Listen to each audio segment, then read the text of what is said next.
Ja, wie ist das bei euch? Mehr Herbst, mehr Schmerzen? Irgendwie hat ja jede Jahreszeit seine Schattenseiten mit Fibromyalgie. Das zeigen auch meine Umfragen an euch aus Frühjahr und Sommer. Im Frühling fühlten sich manche besser, andere kämpften aber mit Allergien und Wetterchaos. Und im Sommer berichten viele, dass Hitze die Symptome verstärkt. Ja, und heute geht es also um den Herbst und ich zeige dir 5 Dinge, die mir in dieser Zeit gut tun. Manche davon haben sogar dazu beigetragen, dass ich meine frühere Wetterempfindlichkeit Stück für Stück losgeworden bin. Ich bin Carola Schröder, ich bin selbst betroffen von Fibromyalgie und seit vielen Jahren beschäftige ich mich mit dem Thema Selbsthilfe, um Fibromyalgie-Symptome zu lindern. Und genau darüber spreche ich hier. Ja, für viele ist der Herbst und auch der Winter wohl am schwierigsten.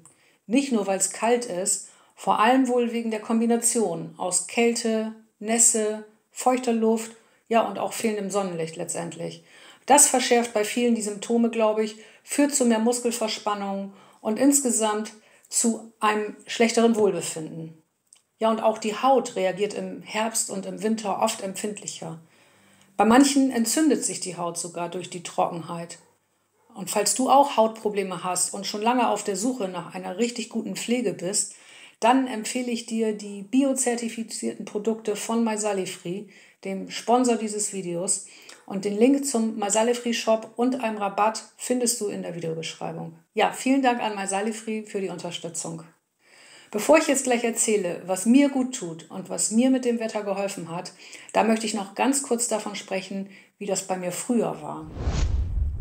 Ich habe ja eben schon angedeutet, heute reagiere ich kaum noch auf das Wetter.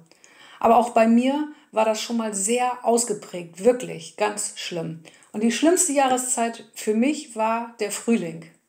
Ich erinnere mich noch gut, wie stark ich zu der Zeit immer auf Hochdruck reagiert habe. Davon bekam ich immer Kopfdruck und Kopfschmerzen. Ja, und der ganze Körper, der fühlte sich irgendwie kränker an als sonst. Und wenn dann noch Wind dazu kam, dann war ich für mindestens 2 Tage schachmatt. Wind konnte ich gar nicht ertragen, der ging so richtig fies in den Kopf. Das war so ein dumpfer, vernebelter Zustand, als wäre eine Grippe im Anmarsch. Und ich habe mich dann immer richtig krank gefühlt. Vielleicht kennst du das ja auch. Wie ist das bei dir? Schreib mir doch mal in die Kommentare. Ja, heute habe ich das alles gar nicht mehr. Ja, und wie habe ich das gemacht? Die Antwort steckt nicht in einer bestimmten Therapie, die ich für ein paar Wochen gemacht habe oder so, sondern in einer Kombination verschiedener Maßnahmen. Und bei mir war das ja so, ich hatte damals ja leider niemanden, der mich da unterstützt hat und ich habe mir das alles irgendwie selbst erarbeitet. Und dadurch hat es natürlich auch einen unglaublich langen Zeitraum in Anspruch genommen, bis ich diese Empfindlichkeit auf Jahreszeiten, auf die Jahreszeitenwechsel und die Wetterwechsel, bis ich das losgeworden bin. Und das kannst du aber abkürzen, indem du einfach dieses Video zu Ende schaust. Ja, los geht's. An erster Stelle müssen wir hier unbedingt über das Vitamin D sprechen. Wenn du dich damit bisher nur am Rande oder vielleicht auch noch gar nicht beschäftigt hast, dann könnte das Thema für dich wirklich hilfreich sein. Denn viele Menschen haben einen Vitamin-D-Mangel oder eine Unterversorgung, ohne es zu wissen. Und es gibt eine Reihe an Symptomen bei Vitamin-D-Mangel, die man auch von der Fibromyalgie kennt. Zum Beispiel chronische Schmerzen, Erschöpfung, Müdigkeit und Muskelbeschwerden können alles Symptome eines Vitamin-D-Mangels sein. Und dadurch können möglicherweise auch wetterempfindliche Phasen verstärkt werden. Und auch die Stimmung kann darunter leiden. Ich habe meinen Vitamin-D-Spiegel schon vor vielen Jahren in einen richtig guten Bereich gebracht und das sogar in verhältnismäßig kurzer Zeit. Und das war eine meiner ersten Maßnahmen nach meiner Ausbildung zur Vitamin-D-Beraterin. Und ich habe das auch sofort gespürt, denn die Muskelschmerzen gingen damit deutlich zurück. Das war richtig auffällig, dieser Zusammenhang. Und ich bekam wieder etwas mehr Energie. Wichtig ist, dass man anschließend am Ball bleibt und regelmäßig Vitamin D einnimmt, natürlich auch in der richtigen Menge. Denn nicht zu viel und nicht zu wenig, das ist natürlich wichtig. Denn sonst kann der Spiegel wieder abfallen, wenn man das nicht macht. Und dann können auch die Beschwerden natürlich wieder zurückkommen. Ja, das war also der erste Baustein gegen die verstärkten Symptome in den verschiedenen Jahreszeiten. Denn mit einem guten Vitamin-D-Spiegel fühlt man sich insgesamt besser und stabiler. Und im zweiten Punkt geht es um die Ernährung. Denn die kann auch eine ganz entscheidende Rolle spielen. Auch wenn Fibromyalgie keine klassisch entzündliche Erkrankung mit typischen Entzündungsmarkern ist, zeigt die aktuelle Studienlage immer deutlicher, dass entzündungsähnliche Prozesse bei Fibromyalgie ablaufen. Und falsche Ernährung kann solche Prozesse dabei sehr unterstützen und zu bestimmten Fibromyalgie-Symptomen beitragen. Mit falscher Ernährung meine ich Lebensmittel, die Entzündungen fördern. Und deshalb empfehle ich ja schon lange die kohlenhydratarme Ernährung und seit einigen Jahren auch die Kombination mit antientzündlicher Ernährung. Ja, wie hängt das nun mit dem Wetter zusammen oder mit den Jahreszeiten? Das ist ganz einfach eigentlich. Eine kohlenhydratarme Ernährung in Kombination mit entzündungsarmen Lebensmitteln kann dabei helfen, dass der Körper nicht mehr so heftig aufs Wetter reagiert. Man wird eben stabiler. Und ich möchte in diesem Zusammenhang auch noch Antioxidantien nennen, wenigstens kurz erwähnen. Die sind auch sehr wichtig. Immunsystem, Nerven und Hormone, alles wird damit stabiler und das wirkt sich eben auch auf die Wetterempfindlichkeit aus.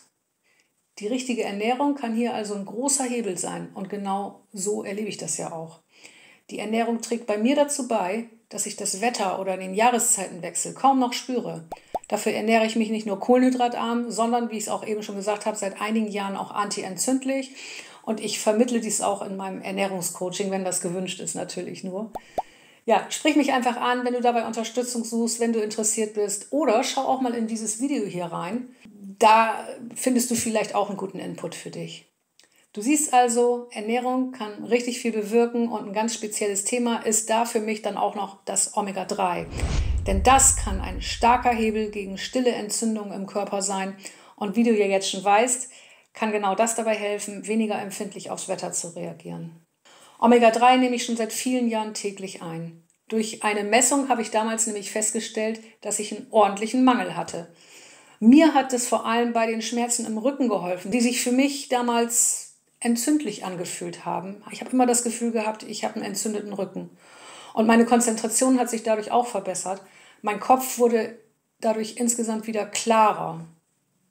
Und übrigens zeigt auch eine aktuelle Studie an Fibromyalgie-Betroffenen, dass Omega-3 bei chronischen Schmerzen helfen kann. Was genau in der Studie untersucht wurde und wie gut die Wirkung tatsächlich war, das erzähle ich in diesem Video. Ja, ich halte Omega-3 für einen sehr wichtigen Baustein bei Fibromyalgie, nicht nur zur Verbesserung der Wetterempfindlichkeit, sondern im Allgemeinen. Und es ist ein weiteres Puzzlestück. Und falls du interessiert bist, verlinke ich dir meine Omega-3-Beratung und auch meine Produktempfehlung für Omega-3 von Norsan mit einem 15% Rabatt unten in der Videobeschreibung. Ja, so viel zu den großen Hebeln wie Ernährung oder Omega-3. Aber natürlich sind es auch die kleinen Alltagsdinge, die eine große Rolle spielen können, gerade im Herbst. Und deshalb jetzt im 4. Schritt noch ein paar Routinen, die mir helfen, gut durch die dunkle Jahreszeit zu kommen. Und da ist der erste Punkt für mich immer warm halten. Wenn ich friere oder kalt werde, dann merke ich sofort, alles wird schwieriger. Und Bewegung ist dann das Beste und Effektivste, um wieder warm zu werden und gegen die Fibromyalgie-Symptome anzugehen. Und sogar im Liegen gibt es Übungen, die richtig anstrengend sind. Da kommt man schnell ins Schwitzen und wieder auf Temperatur. Und dazu kommen natürlich die Klassiker gegen Schmerzen und Frieren, also die Wärmflasche, das Körnerkissen, die Heizdecke, Wollschal oder sowas, Wollsocken. Auch heiße Getränke helfen mir. Ich nehme ab und zu eine zuckerfreie Trinkbrühe, die ich mir meist selbst mache. Und Suppen oder Eintöpfe passen sowieso perfekt in die Jahreszeit jetzt. Ja, wenn dich das Rezept mit der Trinkbrühe interessiert, kannst du es kostenlos und auch komplett ohne Registrierung auf meiner Webseite downloaden.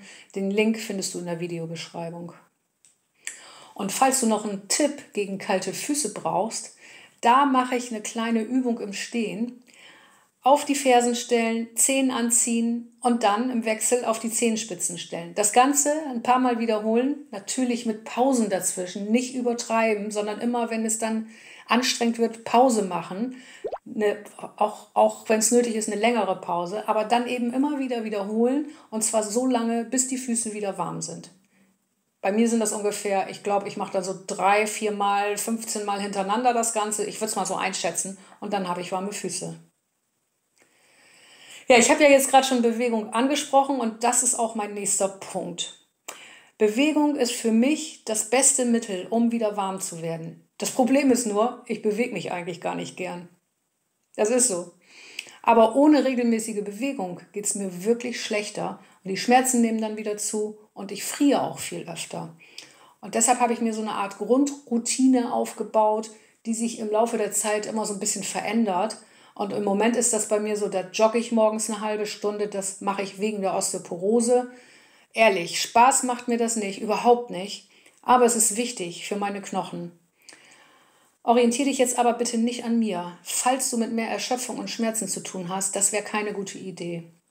Auch ein kleiner Spaziergang oder ein paar Minuten Dehnen können schon hilfreich sein. Und in meinem Video Fibromyalgie, die richtige Bewegung für Schmerzlinderung, da erhältst du Tipps, wie du dein individuelles Maß findest. So, jetzt aber genug mit der Bewegung. Jetzt gibt es noch einen Nährstoff, auf den ich eingehen möchte, und zwar Magnesium. Das nehme ich oral ein, aber ich wende es auch äußerlich manchmal an. Man sagt dazu transdermale Anwendung, also was für die Aufnahme über die Haut steht. Und das mache ich zum Beispiel mit einem Spray oder als Fuß- oder Vollbad. Das mache ich je nachdem, wie es mir gerade in den Kopf kommt, wie die Situation ist. Und das entspannt Muskeln und auch Nerven und hilft dem Nervensystem auch ein bisschen, das bei Wetterwechseln ja zusätzlich gefordert ist, das Nervensystem. Und wenn du mehr zum Magnesium wissen möchtest, dann schau in dieses Video rein. Da gehe ich auf die transdermale und orale Anwendung und auch auf die unterschiedlichen Magnesiumformen ein. Ja, gerade habe ich ja schon erzählt, dass das Nervensystem bei Wetterumschwüngen und Wetterfühligkeit oft ein wenig überreizt sein kann und sich das dann auch auf Fibromyalgie-Symptome auswirkt. Und genau hier können wir mit dem 5. Punkt eingreifen und versuchen, das Nervensystem etwas zu beruhigen. Dafür eignen sich Entspannungstechniken wie autogenes Training, progressive Muskelentspannung, Meditation oder auch Atemübungen. Ich habe das ja jetzt auch immer schon mal wieder in den Videos erwähnt. Ich mache das hauptsächlich bei mir mit tiefer Bauchatmung und mit meinem Vagusnerv-Stimulationsgerät. Mir hilft das und falls dich das auch interessiert, ich verlinke es dir in der Videobeschreibung mit einem kleinen Rabatt. Ja, warum der Vagusnerv hier eine Rolle spielt und wie du selbst kleine Impulse setzen kannst, um dein Nervensystem ganz gezielt zu unterstützen, das erzähle ich in diesem Video. Denn auch das ist, wie gesagt, wichtig, um besser durch die einzelnen Jahreszeiten wie jetzt dem Herbst zu kommen. Und schreib mir gerne in die Kommentare, wie du den Herbst erlebst. Vielleicht können wir uns ja gegenseitig Tipps geben. Ich wünsche dir, dass du diese Zeit mit seinen tollen Farben und Lichtspielen trotz der Fibromyalgie-Symptome etwas genießen kannst. Bis bald.